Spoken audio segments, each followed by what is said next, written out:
जब बहू ने खा ली हंसने वाली दवा। किशनगढ़ गांव में कीर्ति अपने बेटे दिवाकर और बहू अंशु के साथ रहा करती थी।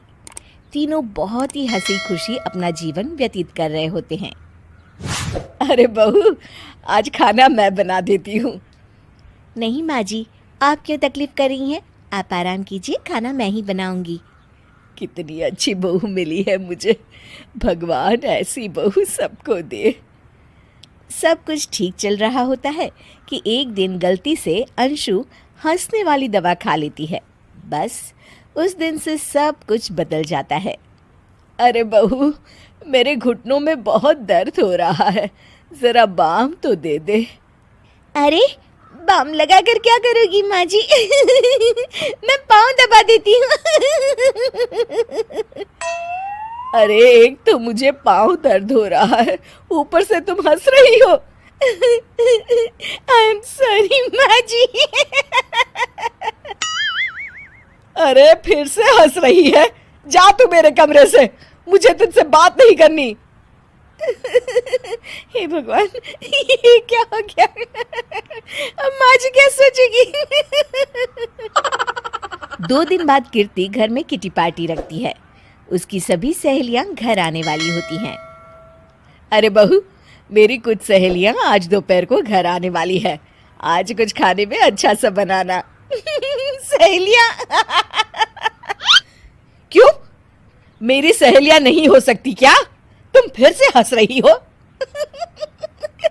नहीं माँ जी, मैं हंस नहीं रही हूँ। अरे फिर से हंस रही हो और बोल रही हो कि हंस नहीं रही। नहीं माँ जी, मैं तो तुम जाओ मेरे सामने से और किचन का काम कर लो, जाओ। दोपहर को कीर्ति की सभी दोस्त खाने पर आ जाती हैं। अरे वाह, घर तो बहुत सुंदर सजाया है कीर्ति। अरे मैंने कहा, ये सब तो मेरी बहू का कमाल है। अरे वाह, बड़ी गुनी है तुम्हारी बहू तो। हाँ हाँ, खाना भी अच्छा बनाया है। हाँ, बहुत ही गुनी है। तो हमको नहीं मिलवाओगी क्या, या छुपा कर रखोगी अपनी हीरे जैसी बहू को? अरे नहीं नहीं, अभी बुलाती हूँ। अंशु, ओ अंशु, बहू रानी। अंशु बाहर आती है। जी माँ जी। बहू, ये सब मेरी सहेलियां हैं, मिलो सबसे। नमस्ते आंटी। नमस्ते बेटा, बहू तो बहुत अच्छी मिली है तुमको, किस्मत वाली हो तुम। किस्मत वाली? अरे क्या हुआ? हंस क्यों रही हो? नहीं नहीं, मैं हंस नहीं रही हूँ। तभी अचानक सांची के हाथ से चम्मच छूट जाता है और उसका कुर्ता गंदा हो जाता है। अंशु फिर से हंसने लगती है।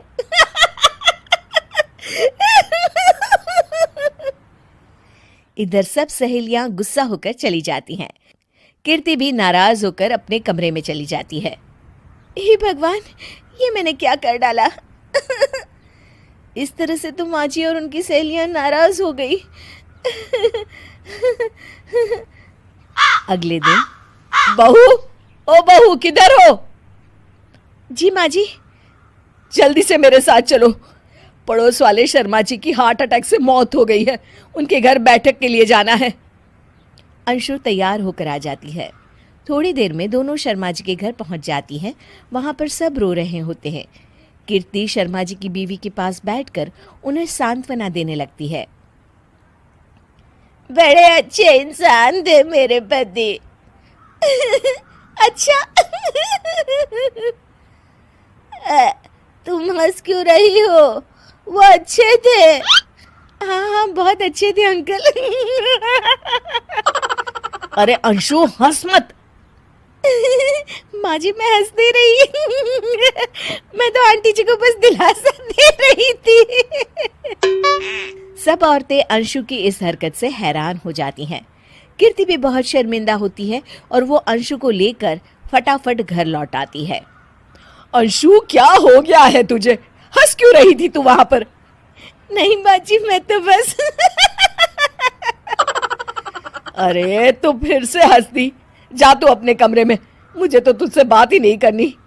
मेरा बेटा ही तुझसे बात करेगा अब। रात को जब दिवाकर घर लौट आता है तो कीर्ति दिवाकर को सब कुछ बताती है।